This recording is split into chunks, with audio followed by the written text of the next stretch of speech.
Everybody, welcome back to Shock and Schlock. I'm your host, Josh Gillis, and today I'm back after a hiatus.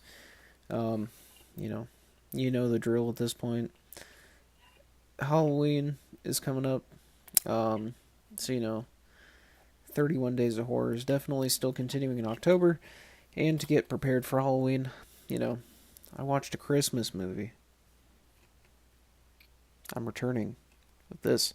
Um, Now, what is this in my hand? A Blu-ray that you can buy, consume, watch this. Spoiler alert: this film, A Corpse for Christmas, from Bloodsick Productions, and director Bruce Longo, is great. It's called A Corpse for Christmas, a 2023 modern day shot on video indie film um, that is really damn good. um, Bruce previously directed Bloodsick Psychosis, which is another favorite of mine, which I haven't done a review for yet, but there will be one in the future. Um, but this one, falling sort of in the same vein, is about a group of Philadelphia punk slash metalheads who, you know, get up to some weird shit. Primarily, we're focusing on the character of Izzy, played by Casper Melted as she, moves to this new part of Philadelphia, and, she gets, through a matter of circumstances, gets kicked out of her apartment that she's been renting with someone that she's been, dating. After that goes south, she meets a man whose name is Dylan. Uh, Dylan is a necrophile, and that's where things get messy. I don't want to spoil like the rest of the movie. The plot on this one is sort of, I don't want to say fast and loose because that implies it would be like unfocused. It's not unfocused, but it's more about like the characters and the vibe of the film than anything else. Um, so yeah, also starring Oswari Angel as Henri in this. Um, yeah, just wanted to mention her as well because as some of you may know, I have covered films with her in the past, including Vania from A Baroque House, and in this, she's rather good as one of the punks. And I want to talk about Casper Melted Hair first and foremost in this. To start out the video here because she is certainly like the highlight as far as actors in this goes. I do like Nicholas DeGidio. Sorry if I'm mispronouncing your name. I thought his performance as Dylan was great in this as well, but Casper Melted Hair is, our protagonist. Also steals the show. As many of you know, I'm a big Donald Farmer fan. And she was in Hooker with a Hacksaw and Cannibal Hookers, like the sequel slash soft reboot version. But I do think this is her best work. She's really funny and likable in this. And yeah, just a good protagonist that you want to follow around. All the characters in this are actually pretty, if not likable, at least entertaining and interesting to watch. The whole cast does a great job in this, and I want to say, like, as well, there are not a ton of good modern shot-on-video movies because when you try to capture that magic of the 80s and 90s shot-on-video era, you get a lot of crap usually that is just kind of like tongue-in-cheek making fun of those rather than something like this, which is, a modern-day shot-on-video that really does capture the feeling of those older movies. Yeah, this one is like a metalhead's take on something like Necromantic, specifically Necromantic 2, not the first one as much. But yeah, the soundtrack on this one, killer as well. We're going to get into special effects and things that I continue to enjoy. But yeah, the soundtrack in this, done by like a ton of indie underground metal bands, including one of my favorites, Acid Witch, who I've been a fan for like a long time actually. So it was cool to see them, get some attention in this. Yeah, I think the music in this is really cool.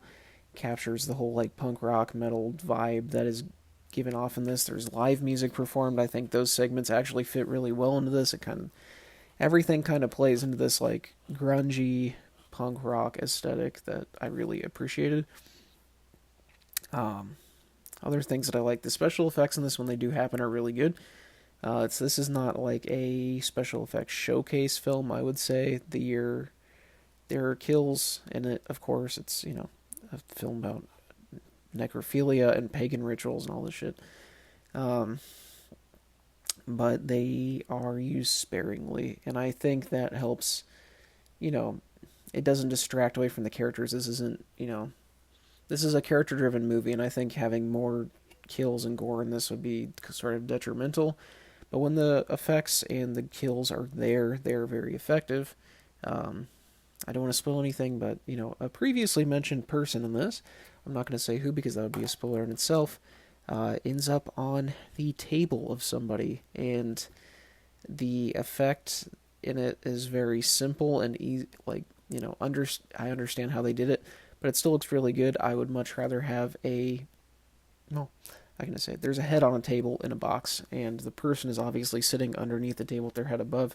But I do think that looks so much better than having like a fake head that is like, carried around, which does happen, but usually you see it from the back, so you're not seeing like a corny looking face. So I thought that was really um, a nice touch there.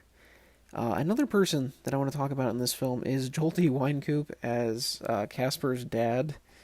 Is something, or yeah, Izzy's dad in this is like, sleazy to say the least. Joel D. Wynkoop, obviously like legendary B movie filmmaker, star, producer, you know.